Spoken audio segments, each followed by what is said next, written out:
El shoujo o el roncon, un género de manga barra anime dirigido principalmente al público femenino joven, aunque su encanto trasciende cualquier género o edad. Se caracteriza principalmente por explorar las emociones, las relaciones interpersonales y por supuesto el romance, por algo se llaman romcoms. Sin embargo, en la actualidad, muchos sienten que el género ha perdido la frescura y la profundidad que le hizo muy especial años atrás. Pero, ¿qué está pasando hoy en día? Porque parece que las historias de romance han perdido parte de su esencia. Simplemente en este video analizaremos las razones detrás de esa aparente decadencia y si aún queda esperanza para el shoujo moderno. Diría que sí, pero no hay que hacernos muchas esperanzas, la verdad. Pero antes de entrar en detalle hay que definir algo muy claro, que es un roncon o un shoujo. Y para no complicarnos, la definición más sencilla sería un género que combine el romance y la comedia. Romance sencillo, si hay amor entre dos partes, puede considerarse un roncon. Así que esto no puede entrar dentro de esta categoría porque hay mangas que simplemente no tienen la mínima gota de romance. Un H tiene más romance que estas obras, pero continuemos. No sé si es percepción mía o simplemente el género ya no destaca como antes, se siente monótono y estancado, y sí, muchos preguntarán y pensarán, ¿cómo puedes decir eso si hay tantas historias diferentes y muy buenas? Y mi respuesta a eso es simple, todas son iguales. Y sí, no puedo negar ese hecho, hay algunas obras que brillan con luz propia.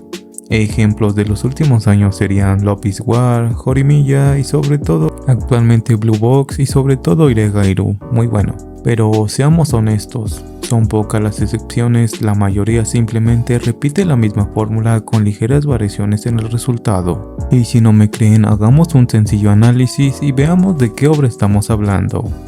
Un chico, chica, tímidos, inseguros o que no saben socializar, por casualidades del destino terminan conociendo al o la más popular. Poco a poco empiezan a interactuar, se vuelven cercanos y, como era de esperarse, terminan desarrollando sentimientos hasta el punto de llegar a una gran confesión. ¿Adivinaron? Era Nagatoro. Es un esquema que hemos visto una y otra vez y más en el roncom actual. Pero las pocas diferencias que suelen encontrarse se limitan a un simple cambio de diseño o lo que se conoce como rebranding, es decir, tomar algo ya existente y con el mínimo cambio hacerlo parecer algo nuevo, como las skins en los videojuegos. Pero a veces esos cambios superficiales logran hacer que una historia destaque sobre otra. Digo, tomemos estos dos ejemplos, en teoría serían lo mismo, solo porque una destaca por ciertas características es más famosa que la otra, pero en esencia todas siguen siendo lo mismo, parten de la misma base. Obras clásicas como Kimi no Todoke, Fruit Basket, entre otras, dejaron una huella profunda. Los fans del género inevitablemente compararán las nuevas historias con grandes referentes, lo que hace que cualquier innovación se sienta insuficiente, repetitiva o simplemente vacía. Pues antes el género, al no estar tan saturado, simplemente ayudaba a que cada historia pudiera diferenciarse una de otra y todas se sintiesen únicas y originales. Pero en la época actual no suele percibirse una verdadera innovación más allá de cómo los protagonistas se confiesan o cómo llegan a ese resultado. Diría que hasta ahí serían las grandes novedades. Aunque sí, existen excepciones, pero las historias que se atreven a romper con el esquema de la monotonía suelen perderse con el tiempo o simplemente son consideradas malas. El ejemplo más claro que tenemos sería Renna Girlfriend. Sabemos lo especial de ese caso, todos conocemos a Reiji el autor y sabemos que su vida es bastante peculiar. Él mismo ha comentado públicamente que la historia está basada en su vida, muy triste si me lo preguntan, pero no soy quien para juzgar. Pero ¿por qué menciono este caso?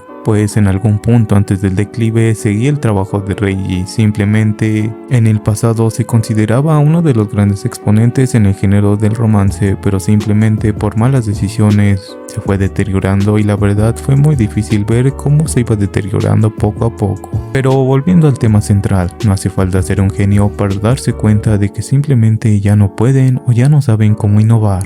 El estancamiento no solo afecta a los autores, también tiene un impacto en la audiencia a quien va dirigido, pues este género, al estar orientado principalmente al público juvenil, busca ofrecer una experiencia emocionante y gratificante, en muchos casos un escape de la realidad. Para un público más joven, estas experiencias son el primer amor y las primeras relaciones que tienen por primera vez. Para ellos suelen resultar atractivas y pues incluso aunque sean predecibles, son buenas para ellos. Sin embargo, los lectores más veteranos o aquellos aquellos que buscan mayor profundidad suelen sentirse decepcionados al encontrar la misma fórmula una y otra vez. Otro punto a destacar es el fanservice excesivo, que en ocasiones, lejos de ayudar, termina empeorando lo que de por sí ya no funciona. Pero como diría un refrán, en el país de los ciegos el tuerto es el rey. Básicamente, mientras las historias sigan vendiendo, eso es lo único que importa. Por ello, cambiar algo que ya está muy establecido y genera ganancias no parece lo más óptimo para la industria. Además, al público que va dirigido apenas si creo que tenemos simplemente relaciones afectuosas. Por ello, el shoujo moderno a menudo presenta relaciones idealizadas o poco realistas. Siento yo que esto tiende a alejar a los lectores que buscan algo más auténtico o más maduro de cierta forma.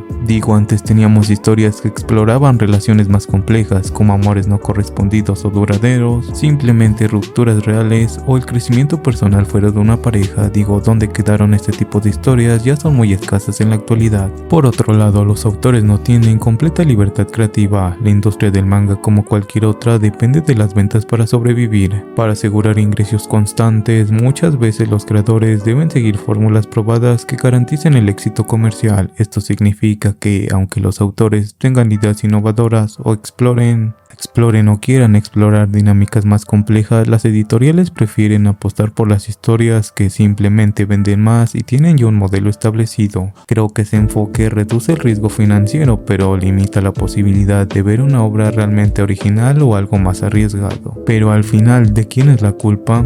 Si me lo preguntan, el gran mercado saturado, el crecimiento de la audiencia y el simple hecho de idealizar las cosas son factores que dañaron el género por completo. En un afán de atraer más personas, se ha perdido parte de la esencia que hacía únicas a las historias. Digo, ya no vemos historias como Love is War, Horimiya, Oregairo o simplemente un rom-com decente como los primeros que salieron en la historia. Mientras la industria continúe priorizando las ganancias por encima de la creatividad del género, difícilmente saldrá del estancamiento, pues cada vez el género se convierte en un Isekai 2.0, pero aún hay esperanza. Sinceramente es muy difícil, creería que sí, pero yo creo que en la actualidad no. La única forma es que los autores sean valientes y sean dispuestos a romper los moldes y que los lectores apoyen esas propuestas frescas e innovadoras, cosa que muy difícil pasa ya que ya nos tienen acostumbrado a lo más básico. Al final de cuentas no está mal disfrutar este tipo de historias, cada quien tiene sus gustos y lo que para algunos puede parecer repetitivo o predecible, para otros es más que una fuente de entretenimiento y emoción. El propósito de esta reflexión no es descalificar el género, sino ofrecer una mirada más crítica que sirva como retroalimentación. Siempre es válido cuestionar y analizar lo que consumimos, ¿no?